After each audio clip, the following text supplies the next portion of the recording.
Welcome to the Love, Sex, and Leadership podcast, where you can discover simple tantric teachings to embody your true power, awaken your soul's wisdom, and live an inspired life as a natural, intuitive, and heart-centered leader.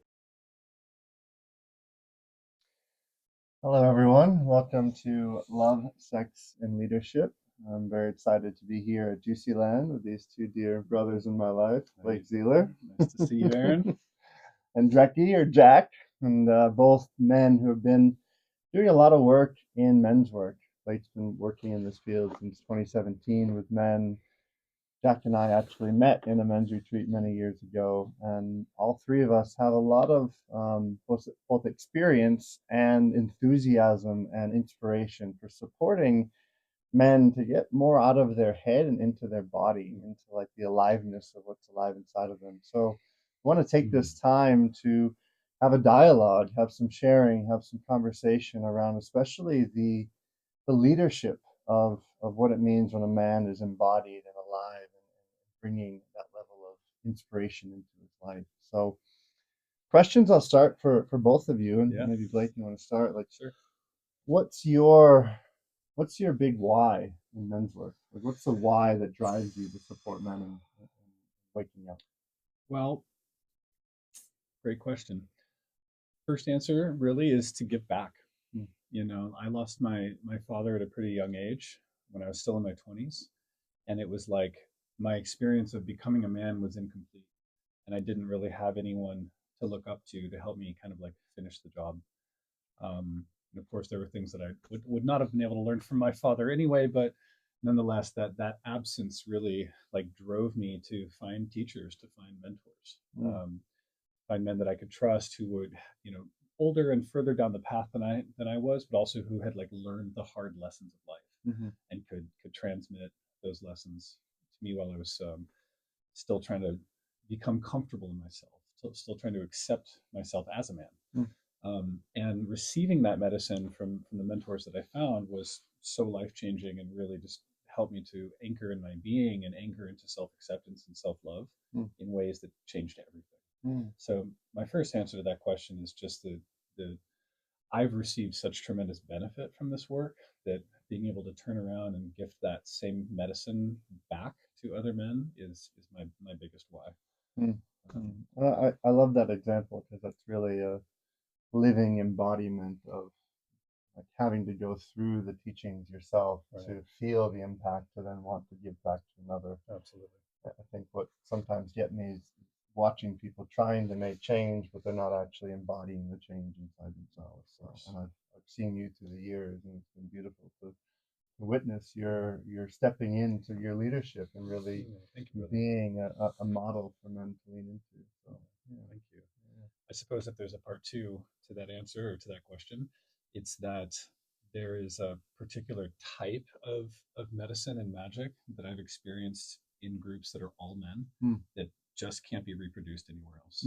Right? As soon as you have a co-ed container or a container where like interpersonal connection of a more erotic or romantic sort is the thing that people are going to mentally default to, it distracts from the purity of the teaching, the purity of the experience. And even for men who are attracted to men, there's something about the intention setting around an all men's container that is for a circle of brotherhood rather than more like horizontal romantic connection. Absolutely. That allows men to just deepen into themselves in the presence of men who can sharpen them, right? It's like the whole iron sharpens iron analogy. You can't really achieve that anywhere else except in a circle of men.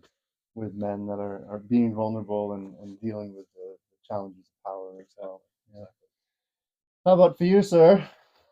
Yeah, I feel also I can relate to that. Also losing my father when I was 2.5 and not having much of a father figure, but having that reference point in other men growing up and also like you, also looking for reference point of healthy masculine and also looking at the same time for rites of passage, being introduced to life here in different ways, different stages, sexuality. What does it mean to have a cock? What does it mean to have balls? What does it mean to love? those kind of things from a father, which I didn't have, made me kind of look for that in a bigger way, and look for it in a sense that yeah, I became, I guess, quite discerning and wanting to find where's the best reference points Mm. around. And I must say, I didn't find many Mm-hmm. on my journeys, and it really kept kind of moving me towards indigenous men that I could also get a kind of an introduction to matter with in different ways. And I feel like um, I still I'm learning from different men. So I feel like coming into a space with men is a space where I get to mirror myself in each of those men and receive and learn from their journeys, Mm-hmm. and share about my journey. And we get to kind of share our gifts and reference points and what they have moved through and what they have experienced and the initiations that they have gone through. I feel like a group of men together, um, yeah, it makes me feel like, yeah, similar to what you're saying, like coming into a space where there's not uh, um, hormonal kind of polarity, even though I can also find attraction to men, but that there's a ground there that feels like a space where my heart just naturally opens up, and I'm curious what vulnerability looks like. I feel like I'm still curious how an open heart looks like. I feel like for many years there has been a maybe even a learning of how to be vulnerable, Mm-hmm. right? And that not quite touching what really vulnerability means. Mm-hmm. And I feel with men there's almost like a love that's like, I don't feel you. I What's underneath that, or kind of like a dark kind of love, a confrontational love that I think I longed for, having a father telling me, you know, this is your boundary. Here goes the line. I had the nurturing of a mother, and the warmth that comes from the mother, but that introduction to boundaries, and which carries such a deep love. Mm. I'm still learning about setting appropriate boundaries in my Mm. life. Structure. Yeah, setting good structure, Yeah. and knowing where are those boundaries, and learning, having to have gone far beyond them where there's a lot of resentment, to then figure out, wow, I'm needing to explode because I betrayed some part of myself, and learning to step back and know what was the healthy place where, here is a boundary before I close my heart. So I didn't know the difference between shutting down and closing and drawing a boundary. So that was a huge piece for me, to actually know setting a boundary is very, my heart can still stay open, and I can still be in connection. It doesn't mean a pushing away of somebody. So stuff like that, which has just been revolutionary to learn, spending time with men like yourself, and in field like we're used to. I feel like those are golden, very human pieces that I just wasn't introduced to in school or anywhere, and it's such valuable qualities to carry. So I think there's several curiosities around initiation, and also just very valuable human day-to-day pieces of how to be amongst other humans and navigate. How to be with men and feel a level of both like healthy competition and but also healthy camaraderie, like Yeah. where we actually support one another. The dynamic, I can hear in both of your shares that I notice in working in this field for a while is that there's such a resistance for men to come together with men only spaces. But Yeah. then I notice once they're there, they're like, oh my God, this is so can good. I breathe. can breathe.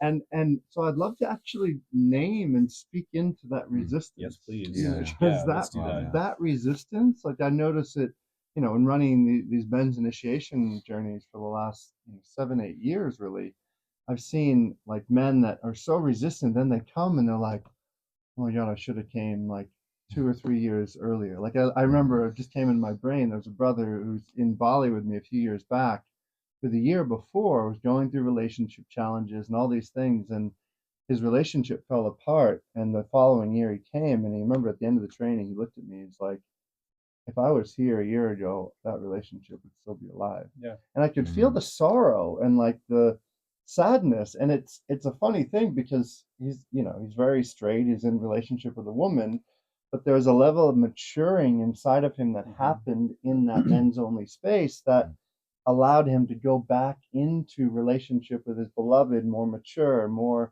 connected, and as a result he's had very different relationships moving forward. So yeah, I'd love for both of you to share some perspective on like that resistance factor and then that opening expansion that happens when men can share that dynamic of power and vulnerability together. I mean, the the medicine, the nourishment, the nutrients that are available in a men's only container, especially if it's being led by somebody who has a bit more experience than you do, is most men have lived without it for so long that like trying to describe to them how they'll feel once they get to incorporate this nourishment into their being is a very difficult thing to describe because it's like trying to talk to a fish about water. Right? It's like you've been swimming in this medium that is even inside of the patriarchy that is actually despite the privileges that come with patriarchy, very, very challenging for most men to find a sense of self-worth, a sense of mattering, a sense of safety, a sense of camaraderie, like with other brothers. Any place that doesn't feel like competition is scant. Like there's such a total lack of it in this patriarchal competitive world that we live in that like trying to describe what it's like to be outside of that to someone who's never been outside of that is very difficult to convey with words or a podcast or even with a moment of deep connection, like where we share some vulnerability. I've had this experience with a lot of men who like they'll open up to me in some other place, in some other way about what's going on in their life, their challenges. And I'll do my best to like serve them in the moment or hold space for that conversation. And then often on the backside of it, I'm left with this feeling of like, wow, brother, what would really help is if you spent like a week outside of this day-to-day world you're always living in and come to a men's retreat. And even though they've just had a taste of connection through vulnerability with me, with another man, they're still like a whole week. I don't know if I could do this for a whole week. That sounds really intimidating. That sounds really uncomfortable. And I'll be honest, there is a type of discomfort there, but it's the type of discomfort that only comes from trying something new, right? It's a little bit like skydiving or something like that. It's like you're in the plane, it's uncomfortable, you're all strapped in, you're getting ready, and it's like 3, 2, 1, and then 3 seconds out the door, you're having the time of your life. So it's actually the anticipation of the leap. It's the things that our imagination makes up that intimidate us about what we think we're about to do. That's actually the resistance. It's not the experience itself. Once you're airborne, once you're out of the water with a bird's eye view looking at the medium in which you've been swimming your whole fucking life, it's freedom. It's freedom. It's the things that we make up prior to jumping that really are the resistance, and those things are made up from the context of being inside the medium, not outside of it. So I hope that conveys some of it. Absolutely. Absolutely. Yeah, anything you'd like to add into that? Yeah, I feel like I can connect to my own resistance in kind of joining those spaces, which was in the beginning a kind of intimidation by this, like the hyper masculine. I was afraid to just become more disconnected and more polarized in masculine and the brother and like, and actually the opposite happened. I was softened in those spaces. I was cracked open. I was seeing through other men this softness and just really even touching upon something that feels to me beyond gender, a soul quality that lives in when a male body becomes like soft and opening. It's like, wow, it's one of the most beautiful things. Like even like it's like when the feminine masculine quality is balanced and there's a bit of that quality coming out of a man, it's just one of the most beautiful things for me to both witness and feel moving in my own system and embody.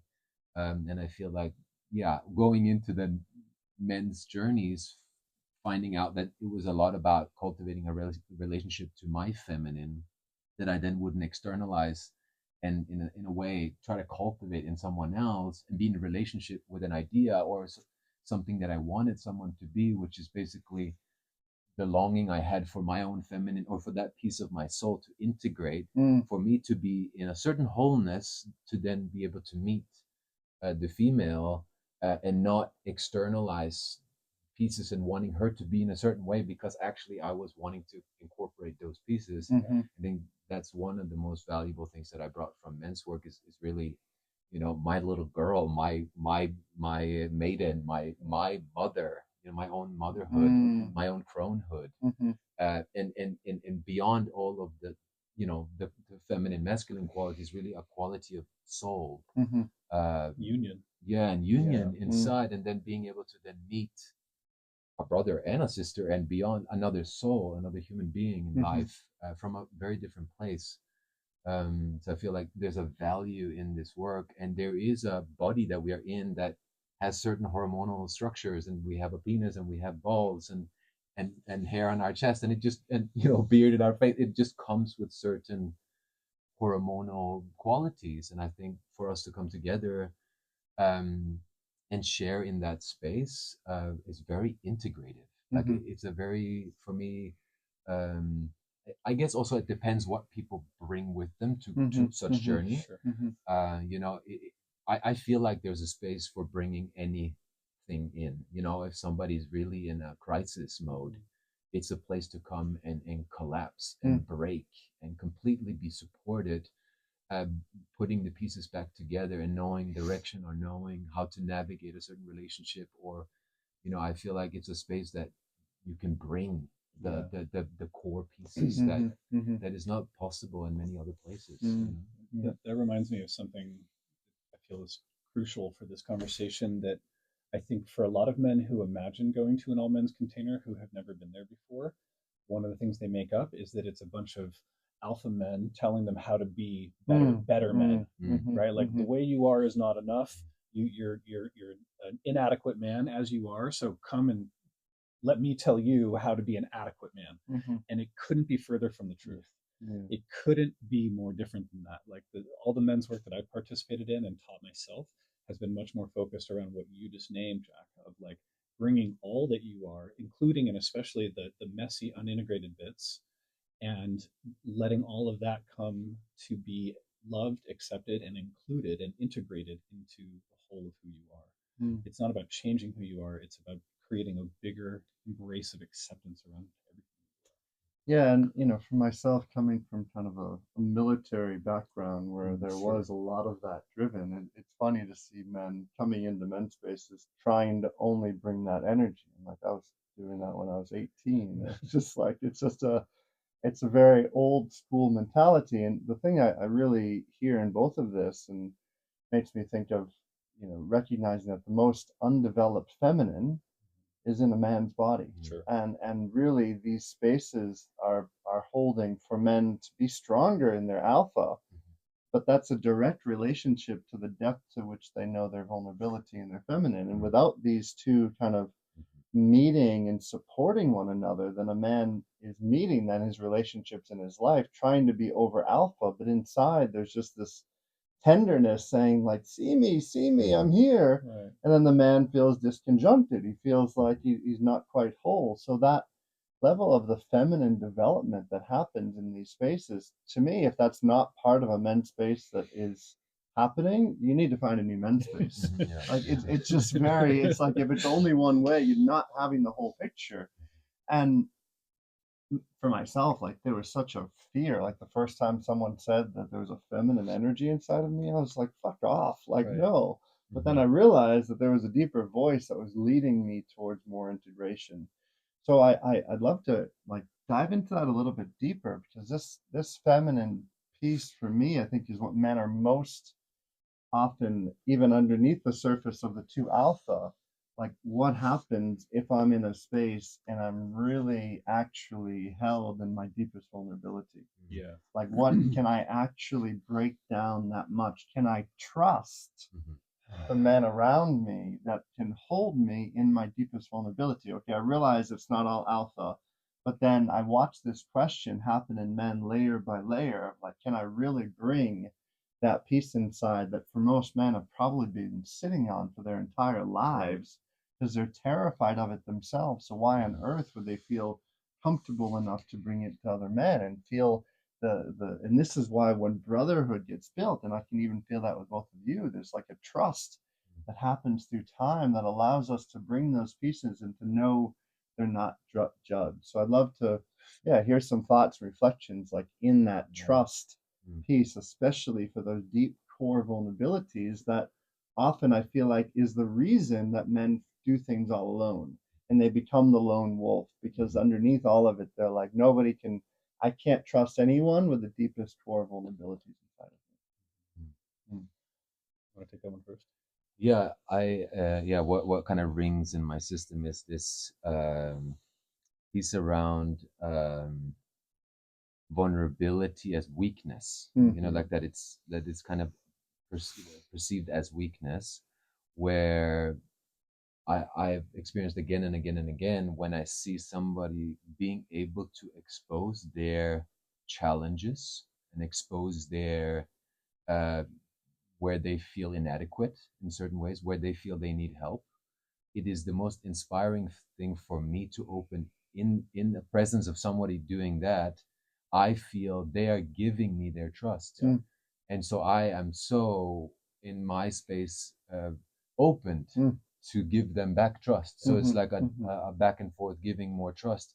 I'm laying out my vulnerable pieces here, and actually these pieces are our strength in the end of the day, the ability to expose and know where we are having a challenge. And I think, yeah, just the whole perception of power that I have grown up with is such a twisted image of something maybe that made me become arrogant and shut down and, you know, create certain protectors around my heart and feelings and, you know, wear a mask.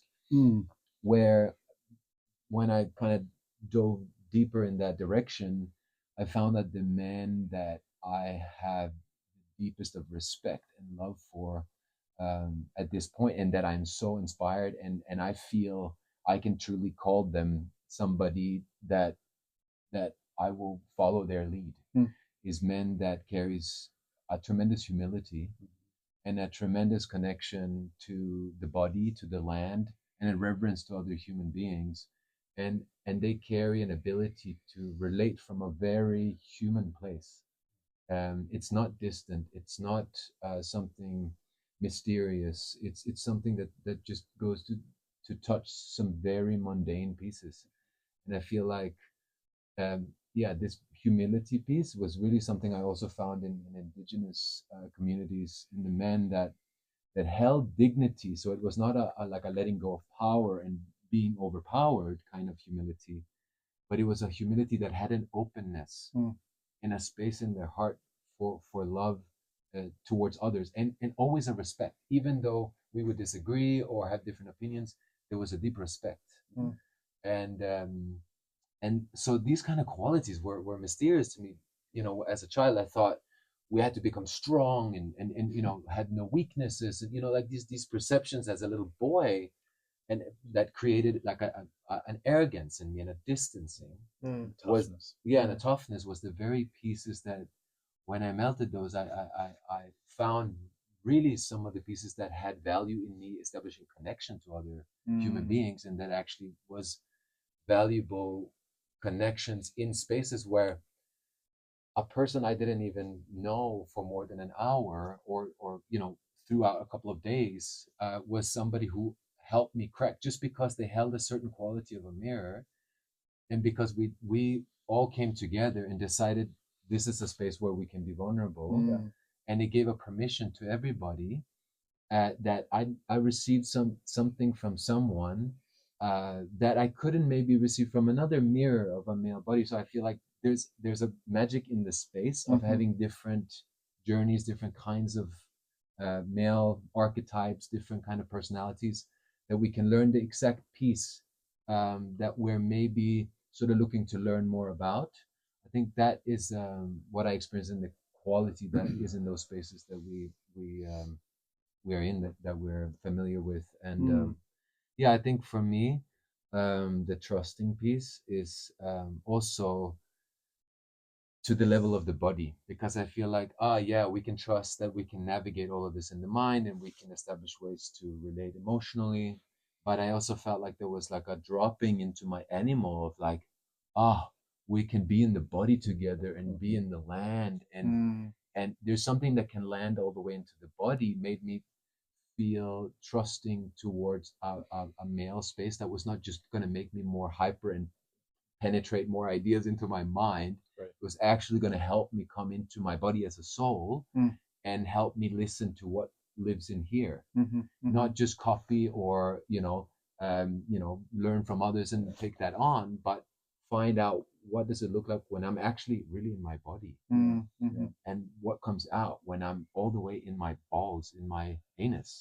What actually comes out of me, and when we're together in that, some of the deepest contractions that lives in those places can come out and be spoken about, vulnerabilities around our body or certain experiences, having a male body, um, semen, ejaculation, conversations that sexuality, that just feels like that's a space where we can have them and we can really unpack those things. So I feel like that's where I've trusted it, that we can go to those places of conversation that maybe feels like it's not invited in just like a general space. Like I feel the spaces that I known you to have provided and that I've been part of,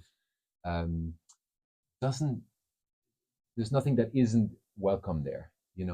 It's like, okay, let's talk about death, let's talk about the core pieces that are existential, and that can really bring more life into our journey. So I feel like I trust the intimacy that lives there, and I trust when we come, three of us together, we carry different qualities, but we are listening to something uh, beyond all of us, to a love that can establish in a group that I keep returning to. So that's Yeah, Beautiful. we've been speaking a lot about trust, and like just a quick plug for Juicyland, where we're going to be hosting this event. The number one reason that I was able to say yes to this project, to putting my money and my life force here, is because of the trust that I felt with you, Aaron. The awareness that, and now it's extended to you too, Jack, of course, since we've spent more time together. But from the outset, I was like, I can put everything on the table with this man. All of my truth, all my vulnerability, my fear, my anger. I can go like forehead to forehead with this brother, and whatever comes up between us, we can resolve it. And that to me was the X factor, because I've seen a lot of other intentional communities and in even just brotherhood circles that have broken down because of a struggle between brothers, where the essence of that breakdown was one or both brothers refusing to be vulnerable any longer. This is where I close. I will go no further. You will not get to that most tender part of me, whether it's my inner child or my feminine. I have a limit to how open I can be with another man, because some part of me has to remain protected, and that's where the breakdown occurs.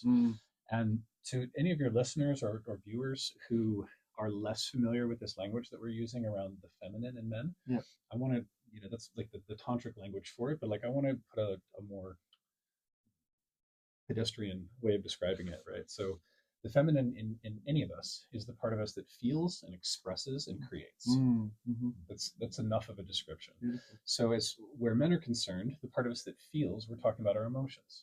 And if you grew up in the same world that I did, then so much of our conditioning as a boy growing into a man in this body was, don't feel this, don't express that, don't show fear, don't show tears. If you're angry, you better hide that, because an angry man is a bad man, right? And like all of these conditions around which emotions are acceptable and which ones aren't. And even in a more adult space, like your typical corporation, emotions are treated as liabilities, not assets, right? It's like this other version of hypermasculinity that just makes all of what we feel wrong, or at least risky.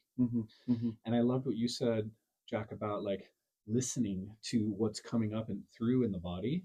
Those are our feelings, whether it's a physical sensation like, oh, when I eat that particular food, my belly hurts afterward, or when I spend time with this person or doing this activity, I feel kind of gross inside afterward, Mm. or like, I'm walking through my life feeling kind of frustrated and a little depressed day after day after day, but I don't have any way of getting deeper into that experience, into the body to feel it fully, to express it in a way that I can release it so that it doesn't have power over me anymore. That's what integrating with the feminine means to me. It means getting a lot of permission and holding from the circle of brothers to actually go in and feel and express everything that's there. So many men, including myself, are so used to what is being asked of us in the world, by and large, by default, is to hold space, to provide, to be the strong one, to have the spine, to tell the truth, to draw the lines, but to hold and hold and hold and hold and hold and hold some more, whether it's your partner's emotions or a baby that's pooping every 2 hours or whatever the thing is. It's like, hold the thing, provide the thing, be there, show up, show up, show up, show up. And most men have been conditioned that is their role. That is their sole occupation in life, is to do for others. And this is one of the reasons I think that it's so hard to illustrate for a man who's considering coming to an all men's container what's available to him. Because again, if you've never released holding completely and just been able to feel and express purely while others are holding you, a lot that comes up. A lot that can come through. A lot that can come through. And someone can finally change your diaper, for fuck's sake. And like, when that happens, it's like, oh, I'm okay. I'm okay as I am. I'm okay when I, proverbially speaking, shit my own pants. I'm okay. I'm still loved. I'm still held. I still exist, because the rest of the world isn't here being like, oh, you failed. You're a weak man. You should clean up after yourself. All of that programming that we get out there that is not going to be present in the circle that we're creating here at Juicy Land in June. That's the why. That's what's available here. I love it. And one of the inspirations for me personally when we found this land at Juicy Land was from holding these men's containers for many years now. At the end, I witnessed the synergy, the brotherhood, the trust, the communication, and I've always felt this like desire inside. Let's build. And let's create. Let's thank you. Let's put our feet into the earth. Let's feel this in our body. And so that's one of the things we're doing in this training. We're going to hold the normal 7-day men's retreat. The guys can come, and then after the following week, we'll be together. Those, some guys will come that have been in other trainings with any one of us. Will come into that second week, and the intention will be, what can we, as a group of probably 20 to 30 men, what can we build and create for 1 week together when there's synergy and communication and trust? And this is what we're doing in June. We have our deep dive immersion where we're talking about all the things we've been doing here together. And we have to, support all of you to ultimately remember yourself as your own unique leader. Like, all of us are leaders, but what I love about this work, it's not about any one of us being on the pedestal. It's actually you stepping into your power, that we're opening a container for you to do. And then in the second week, we get to put our feet into the earth, dig, get dirty, create, and have the intentional life that I feel so many of us are dreaming of. So that's what's super alive in my heart, and one of the biggest whys of coming together on this land in community, and then to land this retreat here together with these two amazing men. I'm fucking so excited for it. So me too, bro. Yes, this will be great. Thank you, guys. Yeah, man. Let's do this. We'll see you there. Yes, see you there. If you liked what you've seen today, if you want to find out more, you can go to theinitiationjourney.com to find out. If you like this podcast, if you want to hear other great conversations around leadership, around love, around sex, check it out. Love, Sex, and Leadership. And any questions you have for myself, for Blake, for Jack, please comment below. Share this with your friend. Women, please share this video with men in your life. This is what will support them. It helps them to get that initiative that sometimes men forget. So, we love you. We see you. Thank you. And see you next time.